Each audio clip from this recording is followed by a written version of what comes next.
Guys, welcome to Skillbee. So आप सभी के लिए स्किलबी एक और न्यू जॉब पोस्टिंग की अपडेट लेकर के आया है।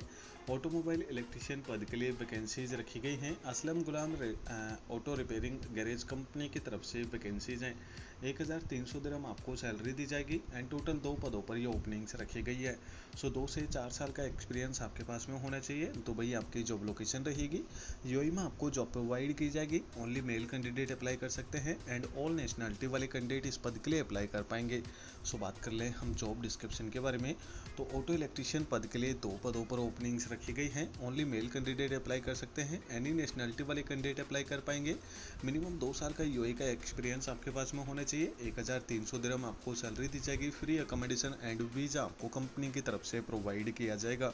सो इंटरेस्टेड कैंडिडेट अगर आपका प्रोफाइल इस भर्ती से मैच करता है तो आप डायरेक्ट कॉन्टैक्ट एचआर बटन पे क्लिक करके इस भर्ती से संबंधित पूरी इन्फॉर्मेशन डायरेक्ट कंपनी के एचआर से ले सकते हैं एंड आप अपना इंटरव्यू फिक्स कर सकते हैं। सो अगर आपका प्रोफाइल इस भर्ती से मैच करता है तो आप इस भर्ती के लिए अप्लाई जरूर करें। अच्छी खासी salary and all other benefits आपको कंपनी की तरफ से प्रोवाइड किए जाएंगे।